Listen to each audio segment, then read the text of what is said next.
Man, what's up, everybody? Welcome back to another episode of EOS. It's 1090 Jake, man. I'm rocking with y'all, and y'all rocking with me. And for this video, I ain't even gonna lie.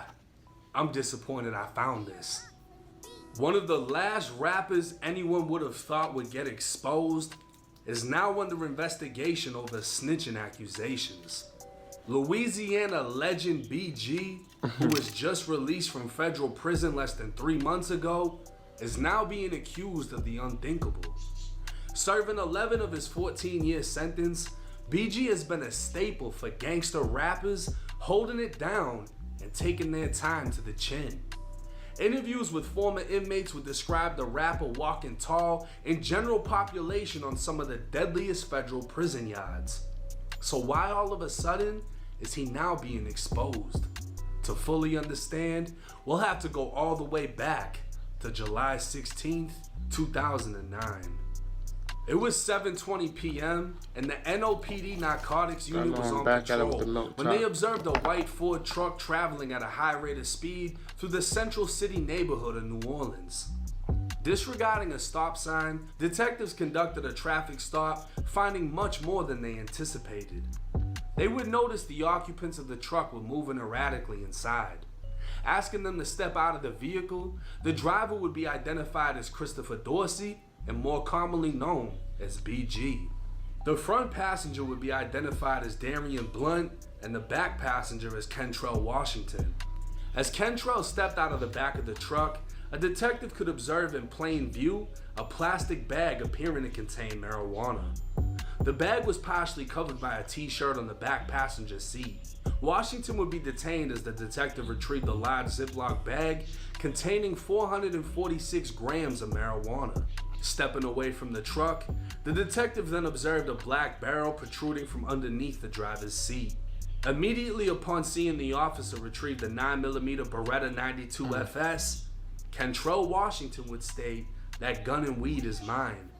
Washington, who's a convicted felon, was then arrested and taken to the 6th District Police Station for booking. At least he took his. He'd again inform NOPD officers, as well as a federal ATF agent named Special Agent Dorick, that the handgun was his and that he had in fact obtained the gun from his girlfriend Trina Jones, who brought him the gun from Houston to New Orleans a month prior. I wouldn't have said all that. Agent Dorick took possession of the handgun and marijuana while taking custody of Washington and federally arresting him. In addition, both BG and Blunt would testify that BG was driving, Blunt was the front passenger, and Kentrell was in the back. BG and Blunt would testify they were unaware there was a firearm in the vehicle, and they would both confirm the firearm was Washington's, that Washington admitted to officers the firearm was his, and that he obtained the firearm from his girlfriend. Washington would be charged the following day on one count of being a felon in possession of a firearm. November 3rd, 2009.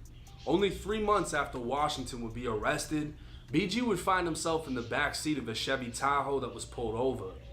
Gerard Fedison, also known as Fetty, was driving with Damon Pollard in the front passenger.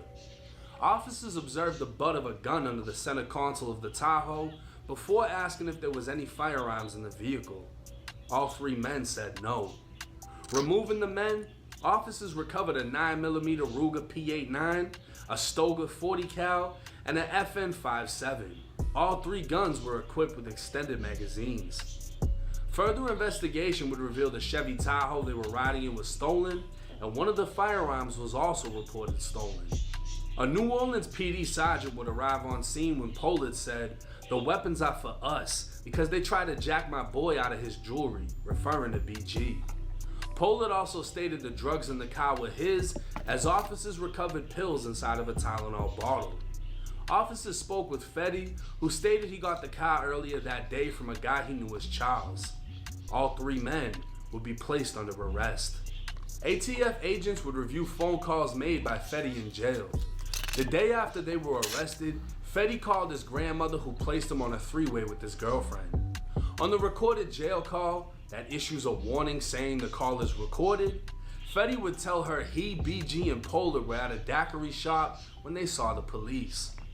Fetty said he forgot about the guns when he jumped in the truck, and when police got behind him, he closed the stash spot. Fetty said, "I keep a gun. I would rather be living than dead." He'd say he needs to talk to BG because the police report said BG threw a gun down, and he said BG's stupid for having a gun on him. I went to the car. Fetty You would know call I'm a his footer. I girlfriend don't have a telling her car. where he stashes guns in footing the it. truck, You know and what I'm that saying? Pollard Because doesn't you have can't any pull me over. convictions. You got to pull me over on foot. His girlfriend would tell him Pollard could write a letter from jail saying the guns were his and that she could get the letter. Just walk notarized. around until y'all niggas Fetty gone would for then a say he couple was hours, going to whatever. get Pollard to sign an affidavit. He'd then say, "You know ain't no fucking gun was for that dude," meaning that the guns actually belonged to BG and Fetty. He'd continue on saying plenty of things he shouldn't over a jail phone before speaking with BG, as the two expressed concern over the feds picking up the case. 2 days later, Fetty would call BG, who made bond and was released from the New Orleans Parish prison. On November 9th, Fetty told BG to get Pollard out of jail so Pollard can sign the affidavit stating the guns were his. They believed if Pollard took responsibility for the guns, then the charges against them would be dismissed, and because Pollard had no prior convictions, the punishment would be less severe. Fetty would reassure BG, telling him he always gets affidavits signed, and as soon as it's signed, he'll be out of jail. Fetty would tell BG to put money on Pollard's bond and make Pollard hustle for the rest. November 24th, 2009. Pollard would sign the false affidavit stating Fetty and BG had no knowledge of the guns or drugs recovered from the vehicle, but witnesses would testify that BG brought him to the location and was with him when he signed the document. Furthermore, a cooperating witness would testify that BG provided money to Fetty while he was in jail and assisted in getting Pollard out of jail so Pollard could sign the fake affidavit. As federal agents continued to investigate, they discovered 3 YouTube videos of BG filmed on the same day. During these videos, BG is with several associates out on the street talking about their lives. In the first video, BG would shout out several incarcerated friends. In the second video, Fetty would pull 2 firearms while BG pulls 1, and Pollard can also be seen pulling a firearm. Who that is? Problems we got the social. That's Fetty when the 2FA, I got the dick on one. You know, I got this here one on one.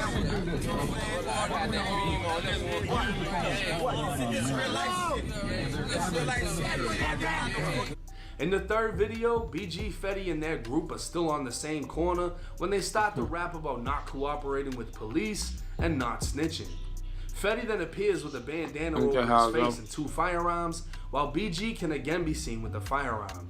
BG would be indicted by the feds in April of 2011 on 2 counts of felon in possession of a firearm. 1 count for the gun in the YouTube video, and another for the 3 guns in the vehicle. He'd also be hit with a 3rd count of tampering with the witness for getting Pollard to sign the fake affidavit. In August of 2012, BG would be sentenced to 168 months or 14 years. Oh no, y'all tripping. Now, at no point within BG's sentencing transcripts would he receive any point reduction for cooperation, and at no point was there a 5K1 in his case showing cooperation. At the So time. in the actual case BG went to prison for, he never cooperated and received a hefty sentence. But BG isn't accused of actually snitching in the case he went to prison for. BG is accused of testifying in the first arrest. Back when Kentrell Washington took responsibility for the gun and the weed, saying they were his and he got the gun from his girlfriend, BG and the 3rd man would repeat exactly what Kentrell already told the officers. The wording used in the paperwork would state, in addition, both Dorsey and Darian Blunt would testify that Dorsey was driving, Blunt was in the front passenger seat, and Washington was in the back seat. Both individuals would testify that they were unaware there was a firearm in the vehicle, and they would both confirm that the firearm was Washington's, that Washington admitted to officers the firearm was his, and that he had obtained the firearm from his... Time out. I understand to them admitting to that they didn't know that there was a firearm in the car. That's cool. But to accepting and saying, oh, it's Washington's, it's like, that doesn't make sense. I can't say that I don't know that there's a car in there and then try to say, oh, it's his, if I don't know that there's a car in there, correct? I mean, a gun in there, correct, though? You know what I'm saying, though? So, I don't think they snitched. All they said was, I was unaware that there was a gun in the car. You feel me? Unless y'all sitting there saying it's Washington, which just doesn't make sense. You know what I'm saying? But okay, I guess. Girlfriend. Many have become confused on the wording of this paragraph, specifically would testify. They compared this case to Gunner, in which Gunner received a plea deal and agreed to testify if called upon. But this isn't the same for BG. Kentrell Washington never went to trial, leading many to assume BG never testified. But they would also be wrong. Within Washington's proceeding transcripts, specifically page 3, his public defender Jocelyn would state, "Now Mr. Washington was the one who was charged. I think the government could clear it up more, but I believe BG was given subpoenas to appear for the grand jury in connection with this proceeding. I do not know if he was actually called to testify, but I do believe he received 2 subpoenas to come to court." The U.S. attorney or federal prosecutor Mr. Vitas would state, both passengers that were in the vehicle were put before the grand jury. This would confirm both BG and Darian Blunt went before a grand jury. Now, a grand jury is a private proceeding used to determine if enough evidence exists to bring charges against the suspect. With 16 to 23 grand jurors present, the prosecutor will introduce evidence or call on witnesses through subpoenas to testify. After all evidence and testimony has been heard, the grand jurors will decide whether or not to indict the suspect. In this case, BG and Darian would testify the gun belonged to Washington, and the grand jury would choose to indict Washington for being a felon in possession of a firearm. But this is where the case gets tricky. BG's very own state lawyer, Frank DeSalvo, would be representing Kentrell Washington in his Fed case. According to Washington, BG's lawyer promised he'd receive 1 to 2 years at most in prison. He'd plead guilty, then withdraw his guilty plea after learning he was actually facing 6.5 to 8 years. Firing his lawyer, Washington would point out how his lawyer was also BG's, and 4 months after Washington was arrested, BG would be arrested in another case where BG tried to pay someone to take the fall. It would seem Washington was finessed, promised by BG's lawyer he'd receive minimal time, and he was willing to take the rap for the gun. It would also seem Washington, BG, and Blunt all planned on Washington being the fall guy. If we pay attention, when the officer recovered the gun, Washington immediately said the gun and weed just were let his, him say that. While at the scene, then I'm gonna say I don't know nothing about Washington would be taken to the police station where he let him spoke say with it's an his, ATF agent, then I don't know saying nothing his about no girlfriend gun. brought the That gun from automatically Houston. makes it his if he's saying BG and Blunt weren't Why are with you him when he telling? spoke with the ATF, It's pointless. but BG and Blunt would repeat exactly what he said to the grand jury. With Washington realizing he was played and is facing more time than promised, he'd attempt to get new lawyers and claim the gun couldn't have been his because the barrel was showing under the front seat, meaning it must have been placed there by the driver, who was BG. But because BG and Blunt already testified against Washington, Washington found himself in a hole he couldn't dig himself out. But he tried to snitch too. You see how everybody now this case turns is on crazy his because it's 2 examples, right? In the first example, dude just immediately says it's mine. The gun's mine, the weed's mine. In the second case, the guy wouldn't admit that it was his, but BG and BG's homie would come up with an idea. Look, we're gonna bond him out and we're gonna give him money to sign off and say that the shit was his because he doesn't have any priors. He's gonna be the fall guy. And the guy actually does it. He signs the affidavit, but the police listen to the jail calls, they figured out the plot, and they hit BG with witness tampering. In the first case, that isn't how it went. In the first case, this guy admits, hey, this is mine, and within a month, BG and the other passenger was subpoenaed to a grand jury, testified in court, and said everything was Washington's. Now, they repeated everything Washington said. They told. Which makes me think they most likely discussed this, whether it was in the car, whatever it was. Yo, bro, you're not from New Orleans, you from Houston. You're only going to get 1 to 2 years. You'll be good. Just take the rap for this shit. We're going to take care of you, da-da-da. Dude's like, all right, bet. So he takes the charge. He's got BG's lawyer. Who do you think put that together? Most likely BG. He gets BG's lawyer. BG's lawyer's telling him, yeah, you're only gonna get 1 or 2. You'll be all right. BG goes up and testifies. And this is the thing.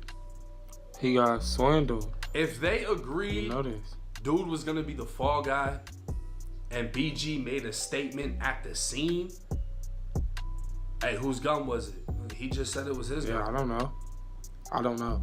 It's like you can don't know. almost go for that. No, you can't. I don't know. Dude is being the I didn't fall even know guy. that there was a gun. But BG testifying in court. How many rappers do we know that have testified in court? How are you gonna testify And about? it hasn't come with a label of being a snitch or a rat. BG actually testified in court saying it was dude. And what ended up happening is dude realized he got played, got lied to by BG's lawyer, fired the lawyer, tried to reverse the shit, and nah, this ain't mine, this couldn't have been mine. But BG and the other guy already testified against him. Those statements, along with him admitting to the shit, were used to secure the conviction. And dude ended up getting stuck with 6.5 years.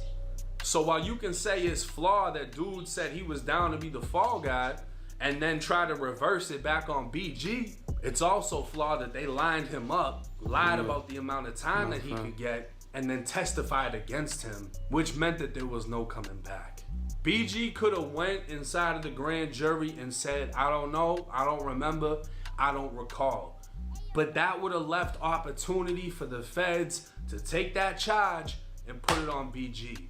So by BG saying, Washington, Washington, Washington, he saved himself from that case, and then 4 months later finds himself in the same situation. I'm just as surprised as y'all. I'm interested in hearing what y'all think. Do you think that this is snitching? If he had a fall guy, and the fall guy is with it 100%, and BG testifies and that's part of the plan, is that snitching because the fall guy changed his mind and now couldn't get out of the situation? Should BG have never testified? Is that against the code to testify even though motherfuckers is agreeing? Yeah, it's snitching.